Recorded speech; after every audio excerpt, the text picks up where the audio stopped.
పరిశుద్ధ లేఖనముల నుండి లూకా సువార్త 17వ అధ్యాయము 5, 6 వచనాలు.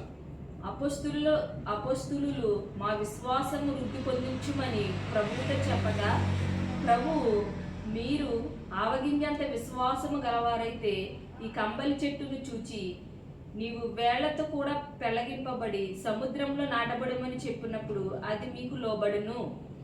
హల్లెలూయా, హల్లెలూయా, హల్లెలూయా, హల్లెలూయా. మనం ఇప్పుడు చదువుకున్నటువంటి లేఖన భాగముల నుండి ఈరోజు నా యొక్క ధ్యాన అంశం ఏమిటంటే కంబలి చెట్టు. ఏంటండి? కంబలి చెట్టు. అసలు ఈ కంబలి చెట్టు అంటే ఏమిటి అని ఆలోచన చేస్తే, కంబలి చెట్టు అనగా ప్రభు అయిన యేసుక్రీస్తు వారు ఏదైనా ఒక మాట చెప్పారంటే ఉదాహరణగా చెప్తారు, అలంకార భాషలో చెప్తారు. కంబలి చెట్టు అనగా సాతాను అని అర్థం, సాతానికి గుర్తు, సాతాను అని అర్థం. కంబలి చెట్టు అనగా సాతాను, సాతాను అనగా కంబలి చెట్టు అని అర్థం. సర్వసాధారణంగా భూమి మీద ఒక చెట్టును నాటాలంటే లేదా ఒక మొక్కను నాటాలంటే ప్రతి మనుషుడును 3 ప్రాంతాల్లో నాటుతాడు. ఒకటి భూమి మీద మట్టి నేల మీద పాతుతాడు. లేదు అని అనుకుంటే ఇసుక ప్రాంతాన్ని వాటిని నాటుతాడు. లేదు అని అంటే కొండ ప్రాంతంలో ఎర్రటి మట్టి ఉంటుంది. ఇలాగా ఈ భూమి మీద ఉన్నటువంటి ఈ 3 ప్రాంతాలలో మాత్రమే ఏదైనా మొక్క నాటాలన్నా, ఒక చెట్టు నాటాలన్నా ఆ ప్రాంతాల్లో మాత్రమే ప్రతి మనుషుడు కూడా నాటుతాడు. అయితే ప్రభు అయిన యేసుక్రీస్తు వారు ఏంటి వెళ్ళి ఆ సముద్రంలోని నాటమంటారు అని ఆలోచన చేయగలిగితే, ప్రభు అయిన యేసుక్రీస్తు వారు ఏదైనా ఒక మాట పలికారేనంటే దానికి అర్థం ఉంటుంది. అర్థం లేకుండా ఆయన ఏ మాట కూడా మాట్లాడరు. ఎందుకంటే ఆయన జీవం కలిగినటువంటి సృష్టికర్త అయిన దేవుడు. హల్లెలూయా, హల్లెలూయా. అయితే ఈ యొక్క చెట్టును సముద్రములోనే ఎందుకు నాటాలి అని ఆలోచన చేయగలిగితే, సముద్రం గురించి కొన్ని విషయాలు, సముద్రం యొక్క పుట్టు పూర్వత్రాలు, దాని చరిత్ర కొంచెం మొదటగా మనం అధ్యయనం చేసినట్లయితే, ఆ సముద్రం గురించి అధ్యయనం చేసినప్పుడు మనం అధ్యయనం చేసేటటువంటి ఆ యొక్క మూల పాఠం త్వరగా మనకు అర్థం అవడానికి దోహదపడుతుంది. కనుక మనం ఏం చేస్తామంటే మొదటిగా సముద్రం గురించి అధ్యయనం చేద్దాం. దాని చరిత్ర ఏంటి, దాని పుట్టు పూర్వోత్తరాలు ఏంటి అని ఆలోచన చేద్దాం. తండ్రి అనేటువంటి దేవాతి దేవుడు భూమిని సృష్టించక మునుపు ఏం చేశాడంటే మొట్టమొదటిగా ఒక పిల్లర్స్ని పాతారు. అందుకే ఉదాహరణకి మనం ఒక ఇల్లును నిర్మించాలంటే తాపి మీద ఏం చేస్తాడు అని అంటే ఒక పిల్లర్స్ వేస్తాడు. పిల్లర్స్ వేసిన తర్వాత దానిపైనే స్లాబ్ వేస్తాడు, ఇల్లును కడతాడు. అలాగనే తండ్రి అయినటువంటి దేవుడు ఈ భూమిని సృష్టించాలి అనుకున్నప్పుడు మొట్టమొదటిగా ఏం చేశారు అంటే ఆయన ఒక పిల్లర్స్ వేశారు. ఎప్పుడైతే ఒక పిల్లర్స్ అలాగన పాతారో అప్పుడు ఆ పిల్లర్స్ పక్క నుండి అగాధముల నుండి నీరు రావటం ప్రారంభించింది. ఎప్పుడైతే ఆ పిల్లర్స్ పక్క నుంచి నీరు రావడం ప్రారంభించిందో వెంటనే ప్రభు అయిన యేసుక్రీస్తు వారు ఏం చేశారనంటే ఆ నీరు పైకి రాకుండా దానికి తలుపులు అడ్డగడిగేసి, ఎప్పుడు భూమి పైకి రాకుండా అడ్డగడిగేసి తలుపులు వేసేసారు. తలుపులు వేసి దానికి అడ్డగడి వేసి దాన్ని బంద్ చేశారు. ఇంక ఇప్పుడు అన్నాడు కూడా పైకి రాకుండా గడి వేసేసారు. అటు తర్వాత దేవుడు ఏం చేసాడు అంటే పరలోకములో కొన్ని దేవదూతలు సృష్టించారు. సృష్టించినటువంటి ఆ దేవదూతలో ప్రధానమైనటువంటి దేవదూత ఒకటి ఉంది.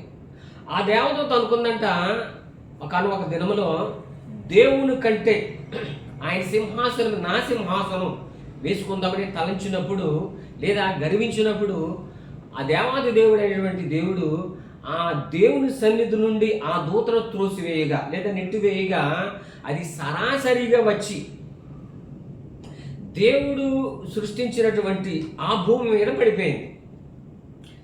పడిపోయిన తర్వాత ఒక మాట దీని గురించి వివరణ యెషయా గ్రంథంలో ఒక మాట రాయబడి ఉంటుంది. ఏంటంటే యెషయా గ్రంథం 14:12 ఇలా రాయబడి ఉంటుంది. తేజో నక్షత్రమా, వేకువ చుక్క, నువ్వు ఆకాశమును నువ్వు ఎట్లు పెడితివి, జనములను పడగొట్టినటువంటి నీవు నేల మట్టమునకు నీవెట్లు నరకబడితివని అక్కడ సుస్పష్టంగా రాయబడి ఉంటుంది. అంటే దేవుని యొక్క సన్నిధిని నుండి త్రోసివేయగా ఈ యొక్క దేవత ఎక్కడ పడ్డది అంటే దేవుడు సృష్టించినటువంటి ఆ యొక్క భూమి మీద పడినప్పుడు అది సరాసరిగా ఎక్కడ పడ్డదయ్యా అంటే నేల మట్టం మీద అంటూ వెళ్ళిపోయింది. ఎక్కడికి వెళ్ళిపోయింది? నేల మట్టం వరకు వెళ్ళిపోయింది. అయితే ఏ నేల మట్టం మీదకి అయితే వెళ్ళిందో దేవుడు మొట్టమొదటిలో సృష్టించాడు అనుకున్నాం కదా, పాదు వేసాడు అనుకున్నాం కదా, పాతాడు అనుకున్నాం కదా, అడ్డగడియలు వేసాడు అనుకున్నాం కదా. ఆ అడ్డగడిలను అది బ్రద్దలు కొట్టుకుని అది నేల మట్టం వరకు వెళ్ళిపోవడం జరిగింది. ఎప్పుడైతే దేవుడు వేసినటువంటి ఆ అడ్డగడియలను అది బ్రద్దలు కొట్టుకుని పాతాళంలోకి వెళ్ళిపోయిందో ఆ కింద నుండి నీరు పైకి రావడం ప్రారంభించింది. రావటం ఆ నీరంతా ఏం చేసిందని అంటే భూమినంతటిని కూడా ముంచివేసేస్తుంది. అప్పుడు భూమి ఏమాత్రము కూడా కనబడతలే. అప్పుడు దేవాది దేవుడు మరలా ఏం చేసాడు అంటే ఆది కాండములో తన నోటి మాట చొప్పున 6 దినాలను దాన్ని పలుకగా మళ్ళా రీక్రియేట్ అయింది, సృష్టి జరిగింది. 1, 2, 3, 4, 5, 6 దినాలు. అయితే ఒక దినం గురించి ఈరోజు కొంచెం అధ్యయనం చేద్దాం. ఏంటంటే ఎప్పుడైతే ఈ భూమినంతటను కూడా ఆ నీరి చేత నింపబడిందో దేవుడు ఏం చేసాడంటే ఆయన వచ్చంటాడు, ఈ జలముల మధ్య ఆ జలముల మధ్య విశాలం కలుగునుగాక అంటాడు. ఏమంటాడు? ఈ జలముల మధ్య ఆ జలముల మధ్య విశాలము కలుగునుగాక అని పలుకుతాడు. వెంటనే ఈ జలాలు రెండుగా విడిపోవటం ద్వారా మయన ఖాళీ వస్తుంది, ఒక విశాలం వస్తుంది. ఆ విశాలానికి ఏం పేరు పెడతాడని అంటే దేవుడు ఆకాశము అంటాడు. ఏమంటాడు? ఆకాశం అంటాడు. ఇక పై జలాన్నేమో పైన అట్లా పెట్టి ఉంచుతాడు. కింద జలాన్ని గురించి చూసినట్లయితే కొంత జలములను ఆరిన నేల కలుగునుగాక అంటాడు. ఆరిన నేలగా కలుగునుగాక అంటాడు. అప్పుడు ఏం జరుగుతుంది? కొంత ఆరిన నేలగా కలుగుతుంది. వెంటనే ఆరిన నేలకి భూమి అని పేరు పెడతాడు. ఏమంటాడు? ఆరిన నేలకి భూమి అని పేరు పెడతాడు. ఇక మిగతా కొంత జలము ఉండిపోతుంది. ఆ జలాన్ని ఒక రాశిగా ఉండునుగాక అంటాడు. ఒక రాశిగా జలముని ఒక రాశిగా ఉండునుగాక అంటేప్పటికి అది ఒక రాశిగా ఉంటుంది. ఇక్కడ వేరు పెడతారు. ఆరిన నేలేమో భూమి, వేరొక చోట ఉన్న దాన్నేమో జలము అంటాడు. ఈ జలములనేమో సముద్రము అంటాడు. ఏమంటాడు? ఆరిన నేలకి సముద్రము అంటాడు. ఆ సముద్రము అని చెప్పి ఏం చేస్తాడంటే నీవు ఎప్పుడు ఎన్నడను కూడా ఈ భూమి మీద రాకూడదని ఆజ్ఞాపించి ఏమంటాడంటే నీ తరంగములను సముద్రపు నొరగను సరిహద్దుగా ఉంచుతాడు. ఏమంటాడు? సరిహద్దుగా ఉంచుతాడని యోబు గ్రంథం 38వ అధ్యాయములో 6 నుండి 11 వచనాల్లో మనం అక్కడ చూస్తే యోబు గ్రంథం 38వ అధ్యాయము 6 నుండి 11 అధ్యాయంలో చూస్తే ఇవన్నీ కూడా సృష్టి గురించి లేదా సముద్రం గురించి అక్కడ వివరంగా వ్రాయించబడుతుంటారు. మంచిది. ఇప్పుడు ఒక మాట మనం జ్ఞాపకం చేసుకోవాలి. ఏంటంటే ఒక 20 లీటర్ పాలు ఉంది. ఒక 20 లీటర్లు శ్రేష్టమైన గేదె పాలు ఉన్నాయి. ఆ గేదె పాలలో కాస్తంత ఒక డ్రాప్ విషపు చుక్క పాయిజన్ వేస్తే ఏమవుతుంది? పాలన్నీ కూడా విషమయమైపోతాయి, విషంతో కలుషితమైపోతాయి. పాలే కానీ విషం అయిన పాలు అని పిలుస్తాం, కానీ వాటిని ఉపయోగించుకోం. అలాగనే ఎప్పుడైతే ఆకాశము నుండి లేదా దేవుని సన్నిధిలో త్రోయబడినటువంటి ఆ యొక్క సాతాను ఎప్పుడైతే సముద్రంలో పడిపోయిందో ఆ సముద్రం కూడా పాపం చేత చీకటి చేత మిళితమైపోతుంది. ఏమైపోద్ది? మిళితమైంది. కనుక ఎప్పుడైనా నువ్వు కొత్త నిబంధనలో దేవుడు ఏదన్నా రాయించాడంటే అది చీకటిగా మనం చూడాలి. సముద్రము సముద్రము సముద్రము అనే మాటను అక్కడక్కడ మనకి రాస్తుంటాడు. కనుక ఒక చోట ఎలా రాయబడి ఉంటుంది అంటే ప్రకటన గ్రంథంలో 21వ అధ్యాయంలో ఒక మాట ఉంటుంది. ఎందుకనంటే అంతటా నేను కొత్త ఆకాశమును కొత్త భూమిని చూచితిని, మొదటి ఆకాశమును గతించిపోవును, అక్కడ సముద్రం ఇకను ఇకను లేదు అని అంటాడు. ఎందుకని ఇలాగా రాయించాడు అంటే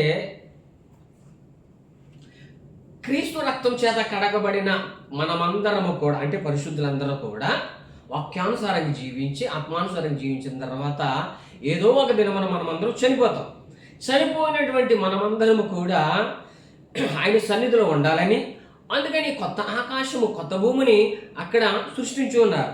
కనుక ఆ కొత్త ఆకాశములో ఆ కొత్త భూమిలో మనం ఏం చేస్తామనంటే మనం ఉంటాం. కనుక పరిశుద్ధులే అక్కడ ఉంటారు.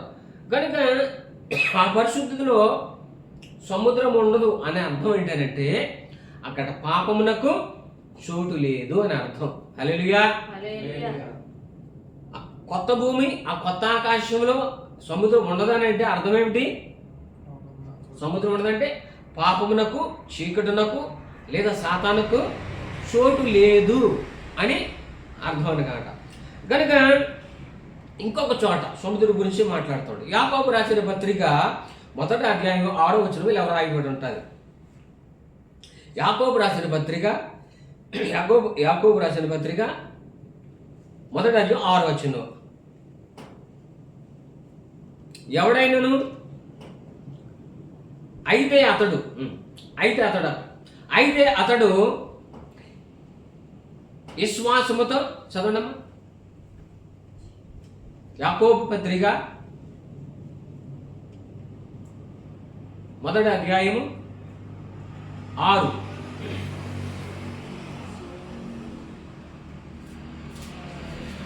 అయితే అతడు ఏమాత్రమును సందేహింపక విశ్వాసముతో అడగవలెను. సందేహించువాడు గాలి చేత రేపబడి ఎగిరిపడు సముద్ర తరంగమును పోలియుండును. సరే, ఇక్కడ కూడా ఏమని అంటున్నాడు? అడిగేవాడు ఎవడైనను సరే సందేహింపక విశ్వాసముతో ఆయన అడగలట. ఒకవేళ సందేహిస్తే గాలి చేత రేపబడిన సముద్రపు తరంగం వలె ఉండటాడు. అంటే ఇక్కడ కూడా మనసులో అవిశ్వాసం ఉంటే అవిశ్వాసాల గుర్తు ఏంటి? సాతాను కాదు. అందుకని అవిశ్వాసం లేదా సందేహిస్తే అతను ఎవరో ఎందుకు పోలుస్తున్నాడు? ఇక్కడ గాలి చేత రేపబడిన సముద్రపు తరంగం వలె. అంటే ఇక్కడ కూడా నీలో నాలో ఒకవేళ చీకటి ఉంటే సందేహిస్తాం. హల్లెలూయా. మనకి ఏమంటున్నాడంటే దేవుని ఎవరినైనా అడిగితే విశ్వాసంతో అడగాలి, సందేహింపక అడగాలి. సందేహిస్తే మళ్ళీ నీలో నాలో చీకటి ఉంటే అనే అర్థమని కొత్త నిబంధనలో ఎక్కడైనా సముద్రం అనే పదాన్ని వ్రాయబడితే దీనికి అర్థం చీకటి సాతాను అని దీనికి అర్థం వస్తుందన్నమాట. హల్లెలూయా. కనుక ప్రభువైన యేసుక్రీస్తు వారు ఈ మాట మూల పాఠంలో మనం చూస్తే ఎందుకన్నారు అని అంటే ఈ కంబలన్న చెట్టు చూసి ఎక్కడన్నా వేళ్లతో సహా పెళ్ళగించబడి సముద్రములో నాటబడమని చెప్పినప్పుడు అది మీకు లోబడును అని ప్రభువైన యేసుక్రీస్తు వారి మాటని ఉపయోగించారు. ఏం చేయాలంట? ఈ యొక్క కంబల చెట్టు యొక్క దాని నివాస స్థలం ఎక్కడిది అని అంటే సముద్రంలోనిది. ఎక్కడిది? సముద్రంలోనిది. ఆ సముద్రములో అగాధం ఉంటుంది, అగాధములో పాతాళం ఉంటుంది, ఆ పాతాళములో నరకం ఉంటుంది. హల్లెలూయా. మళ్ళీ జ్ఞాపకం చేస్తున్నాను, దీని కంబళి చెట్టు యొక్క నివాస స్థలం లేదా సాతాను యొక్క నివాస స్థలం ఎక్కడిది? ఆ మహాసముద్రములోనిది. ఆ మహాసముద్రములో అగాధం ఉన్నది. అగాధములోనేమో పాతాళం ఉన్నది. ఆ పాతాళంలోనే నరకం ఉన్నది. ఆ నరకములోనే దాని యొక్క నివాస స్థలము. హల్లెలూయా. కనుక ఇది ఏ అగాధముల సముద్రం నుండి వచ్చినదో మరలా అదే అగాధమ స్థలముల మరలా తిరిగి వెళ్ళి పొమ్మని మనం ఆజ్ఞాపించినప్పుడు అదట ఏం చేస్తుందంట? మనకు లోబడుతుందని ప్రభువైన యేసుక్రీస్తు వారు మాట్లాడుతూ ఈ మాట మూలపాఠంగా మనం చూస్తా ఉన్నాం. హల్లెలూయా, హల్లెలూయా. అయితే ఈ యొక్క వేర్లు ఏమిటి అనేటి మాటను కొన్ని నిమిషాలు అధ్యయనం చేసుకుని మన వాక్యాన్ని ముగించుతాం. హెబ్రీయులకు రాసిన పత్రిక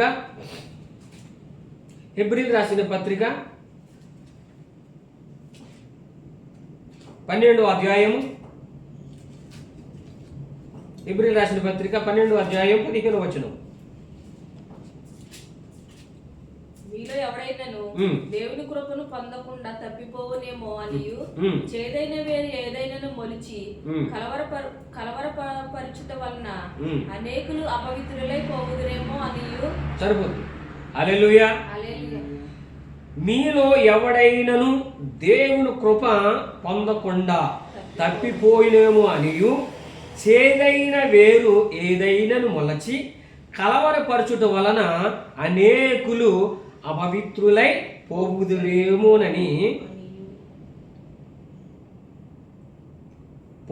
అనియు.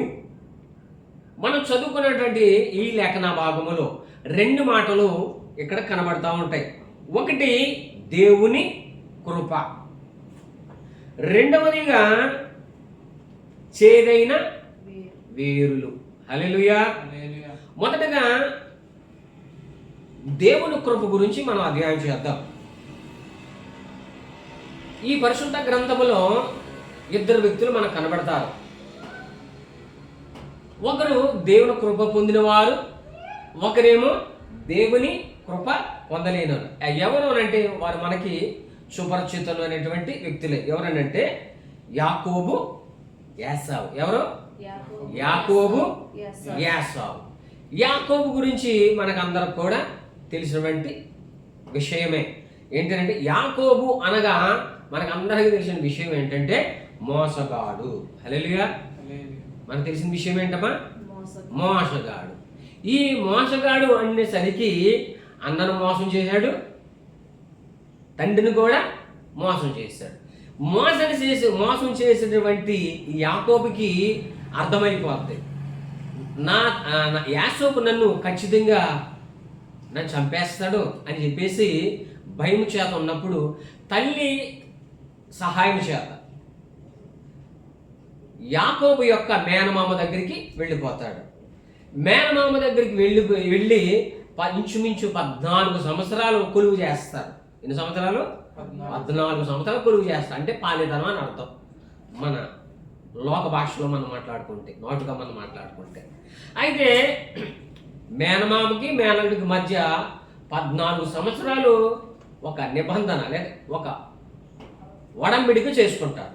సరే, ఈ 14 సంవత్సరాలు కూడా కొలువు చేసిన తర్వాత మేనమామ దగ్గరికి వెళ్ళి అంటాడు, అయ్యా నేను చేసుకున్నటువంటి 14 సంవత్సరాలు కూడా నిబంధన కూడా మనకు తీరిపోయింది కనుక నాకు రావాల్సినటువంటి ఆస్తి నాకు ఇచ్చేస్తే నేను తిరిగి నా తల్లిదండ్రుల ఇంటికి లేదా నా ఇంటికి, నా ఊరికి వెళ్ళిపోతాను అని చెప్పినప్పుడు వెంటనే మేనమామని ఏం చేశాడనంటే లెక్క ప్రకారంగా కొలిసి తన మేనలుడికి ఇవ్వడం జరుగుతుంది.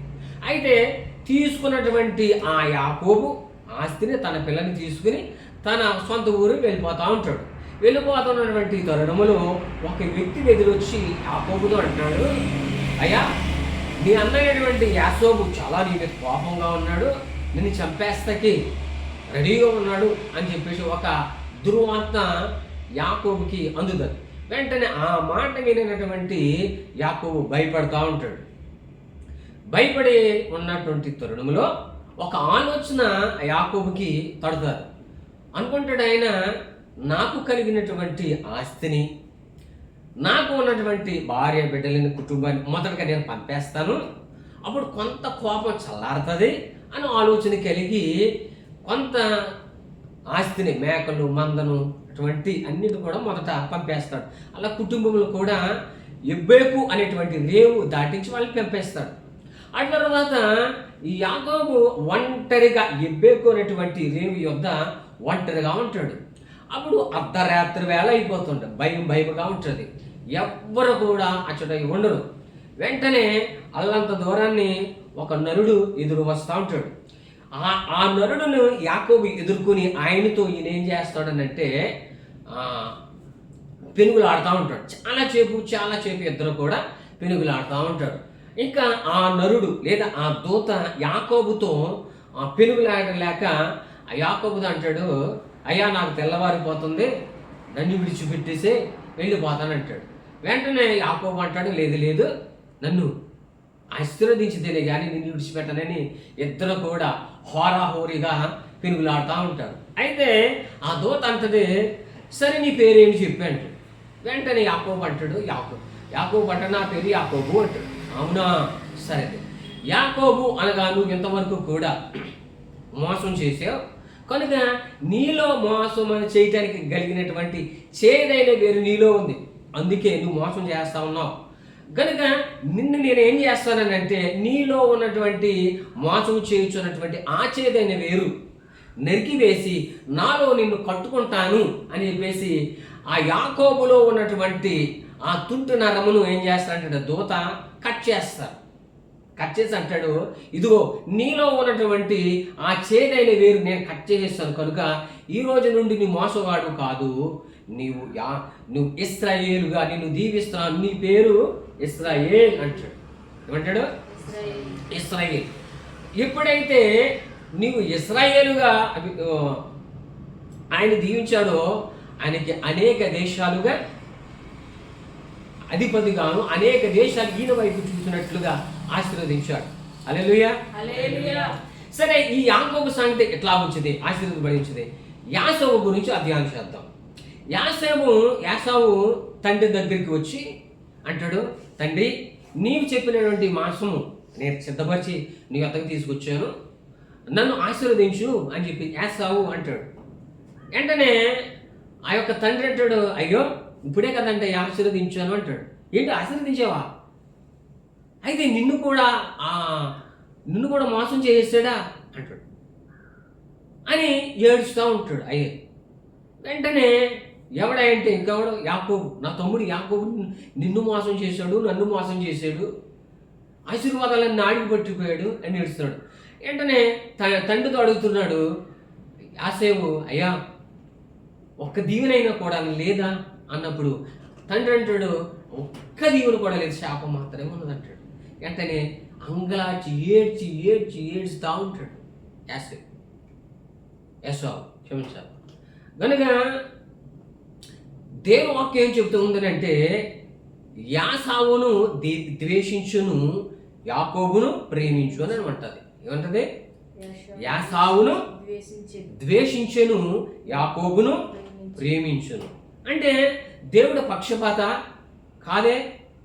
ఎందుకని దేవుడు యాసావుని ద్వేషించాను, యాకోబును మాత్రమే ప్రేమించాను అని ఆలోచన చేస్తే యాకోబును గురించి ఒక మాట క్లియర్గా ఒక మాట రాయబడి ఉంటుంది. ఆదికాండం 26వ అధ్యాయంలో చివరి మాటలో ఉంటుంది. చదవంసరుద్దు. ఆదికాండంలో 26వ అధ్యాయం చివరి మాటలో ఎందుకని యాకోబును దేవుడు ద్వేషించును అక్కడ ఒక మాట క్లియర్గా రాయబడి ఉంది. హల్లెలూయా. అయితే ఇక్కడ యాకోబు గురించి కొన్ని మాటలు అధ్యయనం చేసి మనం వాక్యాన్ని ముగించుకుందాం. యాకోబు అనేటువంటి ఈ వ్యక్తి మోసగాడే. యాకోబు అనే వ్యక్తి మోసగాడే. అయితే యాకోబు మేనమామ దగ్గర ఉన్నప్పుడు దేవుడు స్వప్నములోను కళల ద్వారా మాట్లాడటం ప్రారంభించేవారు. ఎప్పుడైతే దేవుడు యాకోబుతో మాట్లాడటంతో ప్రారంభించాడో ఆ యొక్క స్వరాన్ని ఆయన పట్టుకున్నాడు. ఏం చేశాడు? దేవుని యొక్క స్వరం ఏంటంటే, నేను దీవిస్తానయ్యా, కళలో నేను దీవిస్తానయ్యా, నిన్ను ఆశీర్వదిస్తానయ్యా అని కళల ద్వారా దేవుడు యాకోబుతో మాట్లాడుతూ ఆ మాటను గుర్తుపెట్టుకున్నాడు. అయితే ఎప్పుడైతే ఆ యొక్క మాటను గుర్తుపట్టుకున్నాడో ఎబ్బేకు అనేటువంటి రేవు దగ్గరకు వచ్చినప్పుడు, వచ్చిన వాడు నరుడు కాదు, నా మేనమామ దగ్గర ఉన్నటువంటి సమయంలో నాతో మాట్లాడినటువంటి ఆ దేవుడే ఈ దేవుడు, ఆ దేవత, ఆ దూత ఈ దేవత, ఈ దూత దేవుని దూతగా ఈయన గమనించాడు. ఎప్పుడైతే గమనించాడో ఎబ్బేకు అనే రేవు దగ్గర ఇది పట్టుపట్టేశాడు. ఏం పట్టుపట్టాడు? నీవు నన్ను ఆశీర్వదిస్తావా లేదా, దీవించుతావా లేదా అని ఈ దూతతో ఈయన పెనుగులాట ఆడాడు, గోజి ఆడాడు. అలనాడు అక్కడ యాకోబు ఆ మాట గుర్తుపట్టకపోతే ఈ ఎబ్బేకు అనేటువంటి రేవు యొద్ద దగ్గర గుర్తుపట్టలేదు. కనుక అక్కడ గుర్తుపట్టిన స్వరమే ఈ స్వరం అని గుర్తుపట్టినప్పుడు, నువ్వు నన్ను ఆశీర్వదిస్తా లేదా, నీవు ఆశీర్వదించిన వరకు కూడా నిన్ను వదిలే ప్రసక్తి లేదని ముందు బట్టి పెనుగులాడి దీవెన పొందాడు. హల్లెలూయా. దీవించడానికి ఈయనకి ఆస్తి లేదా, అంతస్తు లేదా, అన్నీ ఉన్నాయి. బిడ్డలు ఉన్నారు, కుటుంబం ఉంది, మేకలు ఉన్నాయి, మందలు ఉన్నాయి, బహుబలముగా ఇదేం చేయబడ్డాడు? ఆశీర్వదించాడు. మరి ఇంకా ఎందుకు నేను ఆశీర్వదించబడాలి అని అంటే, పరసంబంధమైనటువంటి ఆశీర్వాదం కోసం ఈయన గోజాడు. కనుకనే ఈయన అనేక మంది ప్రపంచ దేశాలలో ఈయన ఒక దేశం ఉన్నతమైనటువంటి దేశముగా, ఇజ్రాయేల్ దేశముగా ఉన్నది. ఇప్పుడు కూడా అనేకమైన దేశాలు ఈయన వైపు చూడటానికి, లేదా అన్ని దేశాలు కలిపి ఈ దేశాల వైపు చూసి అసూయ పడేనంత గొప్పగా దేవుడు ఆశీర్వదించాడు యాకోబుని బట్టి. కనుక ఈరోజు కూడా క్రైస్తవులు అనేటి మనము కూడా ఆశీర్వదించడానికి యాకోబులాగా మనం కూడా పెనుగులాడాలి. హల్లెలూయా.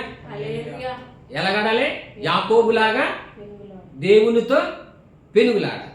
ఎలా పెనుగులాడతాం అని ఆలోచన చేస్తే, దేవుడు ఒక్కొక్కసారి మనకి ఏం చేస్తాడంటే సేవకుల ద్వారా మనకి వాగ్దానాలు ఇస్తాడు. ఏం చేస్తాడు? సేవకుల ద్వారా 31వ తారీఖున వాగ్దానాలు ఇస్తాడు. అలాగనే మన విశ్వాసం బట్టి దేవుడు కళల ద్వారా నిన్ను ఆశీర్వదిస్తాను, నిన్ను దీవిస్తాను అని అంటాడు. లేదు అని అంటే అనేకమైన సభలకు వెళ్ళినప్పుడు ఆత్మచేత నింపబడిన వాడు సేవకులు ఉంటారు కదండి, వారు కూడా ప్రవచన పలుకుతాడు. ఫలానా వారు నిన్ను దేవుడు దీవించబోతున్నాడు, ఫలానా వారు మిమ్మల్ని ఆర్థిక విధానం నుండి నేను విడుదల ఇస్తున్నాడు. ఇలాగా దేవుడు అనేక కోణంలో మనతో మాట్లాడుతూ ఉంటాడు. ఆ 1వ తారీఖున ఇచ్చినటువంటి ఆ వాగ్దానాన్ని బట్టి, కళలో వచ్చినటువంటి ఆ దర్శనాన్ని బట్టి, లేదా సేవకులు ద్వారా పలిచినటువంటి ప్రవచన వాగ్దానాన్ని బట్టి మనము కూడా దేవుని సన్నిధిలో ప్రార్థనలో యాకోబు ఎలాగైతే పెనుగులాడాడు లేదా గోజాడాడు, మనం కూడా గోజాడు. మన క్రైస్తవులు అనేటువంటి మనం కూడా గోజాడుతూ ఉంటాం. మనం ఏం తక్కువేం కాదు, మనం పెనుగులాడుతూ ఉంటాం. క్రైస్తవులు అంటే మనం కూడా పెనుగులాడతాం. ఎలా పెనుగులాడతామంటే, ఉదాహరణకి భర్త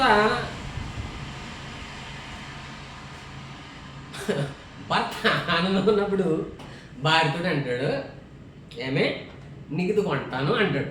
ఏమంటాడా? భర్త ఆనందం ఉన్నప్పుడు భార్యతో ఏమంటాడు? ఫలానా వస్తువు కొంటాను అంటాడు. వెంటనే 2 రోజులు పోయింద భార్య అంటది, మొన్న కొన్నారు కదండి, కొంటానన్నారు కదా, కొంటారా అంటారు. సరే కొంటాలేవా అంట. మళ్ళా 2వ రోజున కూడా ఏమంటాడు? ఆమె ఏమంటది? మొన్న కొంటానన్నారు కదా, వస్తువు కొంటారా అంట. అలాగా రోజు రోజుకి భర్తనే విసిగినంత మట్టుగా పెనుగులాడుతుంటుంది. ఏమంటది? పెనుగులాడుతూ ఉంటుంది. కొంటారా కొనరా, కొంటారా కొనరా అని పెనుగులాడుతూ ఉంటుంది. అలాగే భార్య కూడా ఒక మాట పలుకుతుంది భర్తతో. ఏమంటుందంటే, ఏంటి మా తల్లిదండ్రులు బతుకుండగానే ఆస్తి రాసి ఇచ్చేస్తారంట అని ఏదో భర్త అందం ఉన్నప్పుడు భార్య అంటారు. భర్త అంటాడు, ఇప్పుడు రాసిచ్చేస్తారండి, ఇప్పుడే ఆస్తి ఎప్పుడు రాసిచ్చేస్తారండి అని రోజుకి మాటికి భర్త భార్యని అడుగుతూ ఉంటాడు. ఇల్లు రాయించుకొచ్చేసాయి అంట. అది పట్టుకొని 50 సంవత్సరాలు కూడా అత్తమామలకే వయసు ఉంటుంది. వాళ్ళకి ఇంకా దేవుడు ఆశిస్తే, ఆరోగ్యం ఇస్తే చాలా కాలం బ్రతకలే కదా. ఆ కలిగినటువంటి ఆశ ద్వారా బతుకుతారు, జీవనోపాధం చేస్తారు. ఈ అల్లుడు అంటే రాసిచ్చేయమని బతుకుండగానే ఒక్కగాని ఒక కూతురు ఒక ఇంకెవరికి వెళ్తుందండి? వెళ్తుంది కదా. కానీ రాసిచ్చేయండి. ఒకవేళ పొరపాటునే రాసిచ్చేసింది అనుకోండి అత్తమామలు అల్లుడికి, చూస్తారా? తల్లి తరిమేస్తారు అన్నమాట. కనుక ఇక్కడ మనం క్రైస్తవులు అయిన మనం కూడా ఏదైనాను పెరుగాడాలంటే ఈ భూ సంబంధమైనటువంటి ఆస్తి కోసం ఒకరి మధ్య ఒకరు, భార్య భర్తల మధ్య ఏంటి, స్నేహితుల మధ్య ఏంటి, అవి వచ్చేంత వరకు కూడా ఏం చేస్తాం? పెనుగులాడతాం. అది పెనుగులాడతాం ఎంతవరకు పెనుగులాడతాం? విరోధం వచ్చేంత వరకు కూడా, కుట్లాడడం జుట్టు కుట్టేంత వరకు కూడా పెనుగులాడేస్తాం, రోజాడేస్తాం. కానీ దేవుడు అది అంటలేదు. యాకోబుని చూసి మనం ఏం నేర్చుకోవాలని అంటే, పరలోక సంబంధమైనటువంటి ఈవులు వరములు కోసం మనం ఏం చేయాలి? యాకోబులాగా ఏం చేయాలి? దేవునితో పెనుగుల, ప్రార్థనలో పెనుగులాడ. అంతేగాని భూ సంబంధమైన మనుషుల ద్వారా మనము పెనుగులాడ. ఇక చేదైన వేరు గురించి మాట్లాడతాం.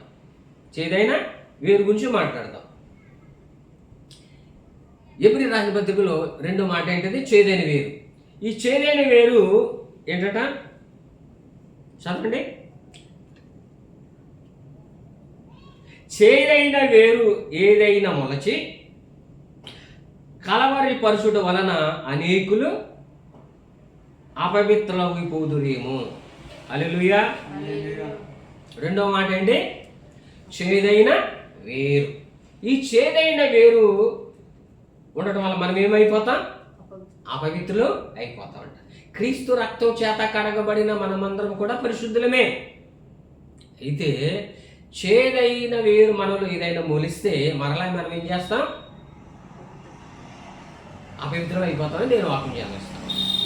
ఎలాగైపోతాం అని ఆలోచన చేస్తే, నీటి చేత అంటే క్రీస్తు రక్తం చేత కడగబడినటువంటి మనమందరం కూడా పరిశుద్ధులం. అయితే ఈ నాలుగు ఉంటుంది కదా, నాలుక ఇదంట అబద్ధం ఆడడం ద్వారా, ఏం చేయడం ద్వారా? అబద్ధం ఆడడం ద్వారా, బూతులు తిరగడం ద్వారా ఇదేమవుతుందంటే అపవిత్రం వస్తుందట. యాకోబు రాసిన పత్రికలో ఈ 4 గురించి 3 అధ్యాయాలు సుస్పష్టంగా రాయబడి ఉంటుంది.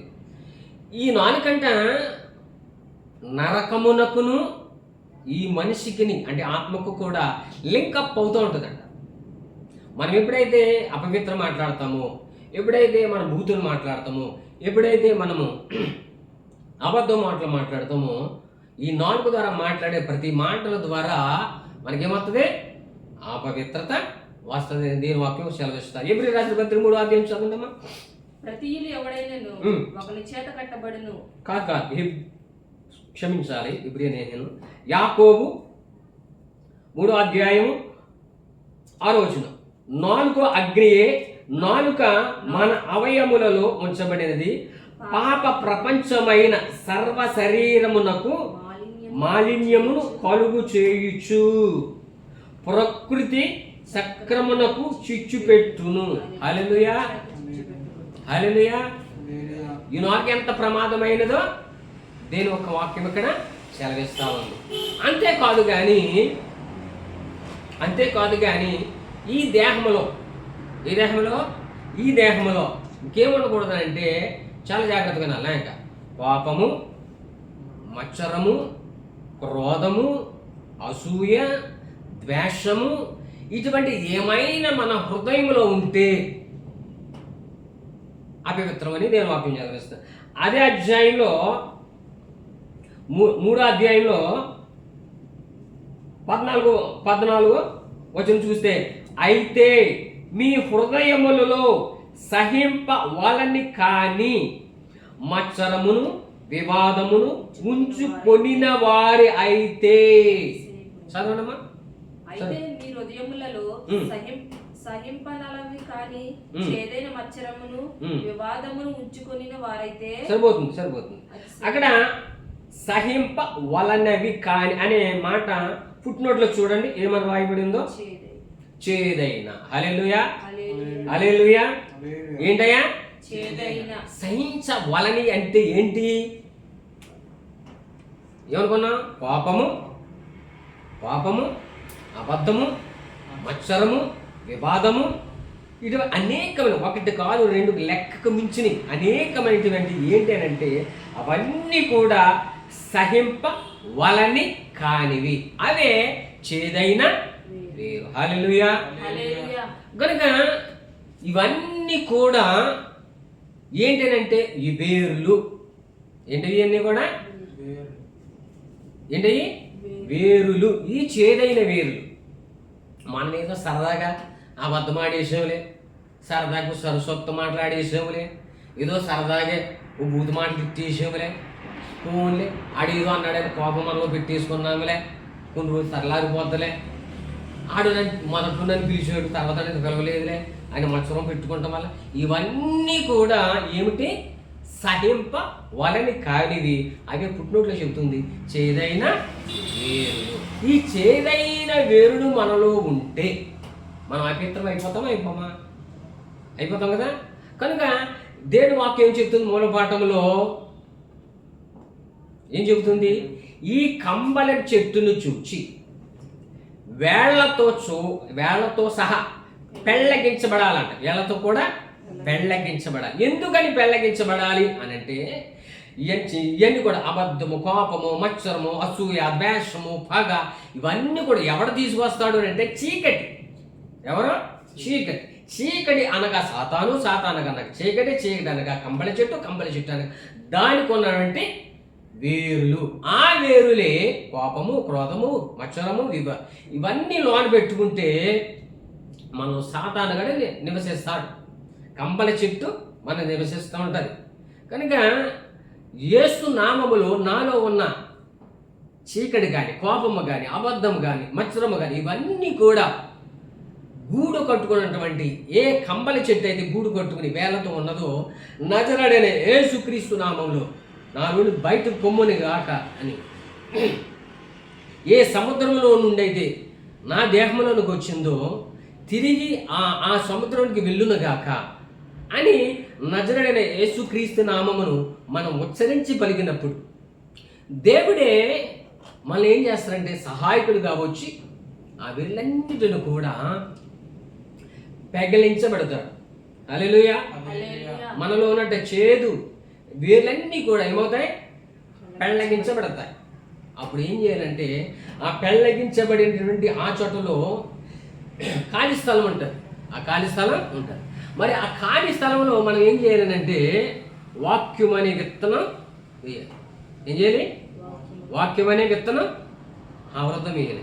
అప్పుడు ఆ వాక్యం అనేటువంటి విత్తనం వేసినప్పుడు ఆత్మ అని, పరిశుద్ధాత్మ అనే నీరు వేసినప్పుడు ఆ వాక్యం అనే విత్తనం మనలో మురుస్తారు. అప్పుడు మనం వాక్యానుసారం జీవిస్తాం, ఆత్మానుసారంగా జీవిస్తాం. కనుక మనలో ఉన్నటువంటి సాతాను అనేటువంటి కంబళి చెట్టు సాధారణ